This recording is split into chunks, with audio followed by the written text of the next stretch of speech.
Hi, my name is Carrie Grissaver, and this is my Leadership Edge paper for the Superior Edge program. The first activity that I participated in as a leader was teaching disaster classes to local Habitat for Humanity families as a volunteer through the American Red Cross. During these events, I would go to a local church where all of the Habitat for Humanity families would get together, and I would give them a real long speech on doing stuff like fire drills, creating a disaster kit, talking about what it's like to be in a tornado, since we don't really have those in the UP, but they should probably know anyway. And then I would lead them through this discussion and facilitate back and forth conversation about disasters. And usually I would tell some real scary stories or two. It was a good time. I gained a lot of teaching experience for the field that I love as a leader and a facilitator for a discussion. My leadership theory was met through the Live, Learn, Lead program. You might have heard of it. It's put on by Housing and Residence Life at NMU. It's a series of conferences that you attend as a student living in a residence hall, which I completed my freshman year.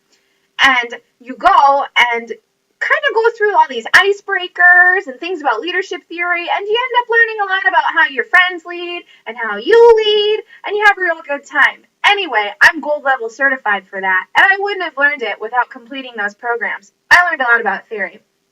The ethics requirement was met by participating in a SNAP Ed nutrition program through a class that I took. It was like a junior level social work class. Oh, hang on, my lizard's slipping. Oh, come on, Zora. Okay, so we went to the local Lake Superior Youth and Family Center, and we put on a dinner as a class and then invited local families to come and learn about registering for the SNAP Ed program and learning more about nutritional choices as a family.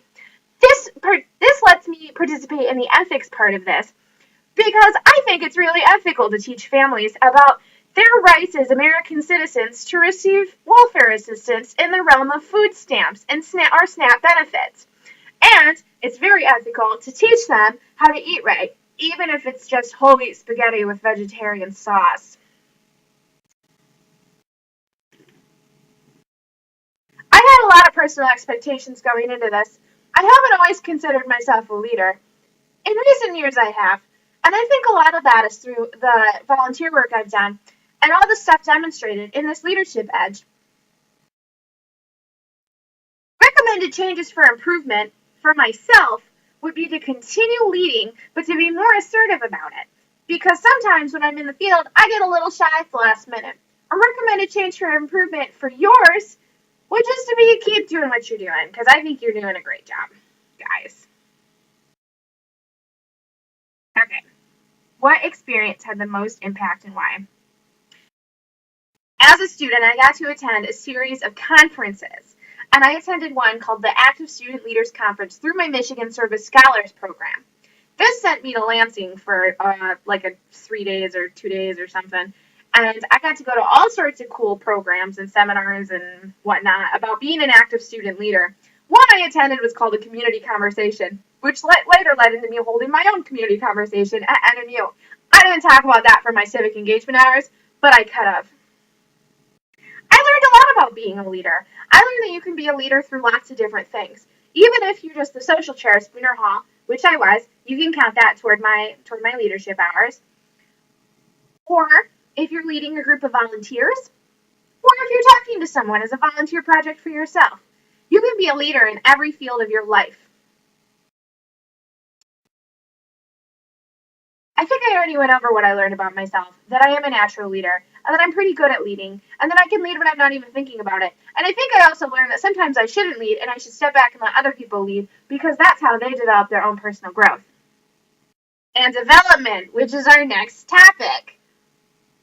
I think that I grew and developed through the leadership edge of Superior Edge simply because I learned about being an effective leader. You can be a leader, but so can lots of evil people. I grew as a leader in a really good way. I mean, Hitler was a leader, but he wasn't the kind of leader we want. I learned about being the kind of leader people want, where you combine your charisma with doing good things for the community. This definitely gave me a distinct advantage toward future plans. On account of everybody likes a leader, and leaders have the advantage because you can go into a field and just like blow away the competition and get all the jobs and all that. And so, definitely. If you'd like to hear more, you can refer to my leadership hours that were already logged through Superior Edge, or you can come visit me in the Volunteer Center. See you later, guys!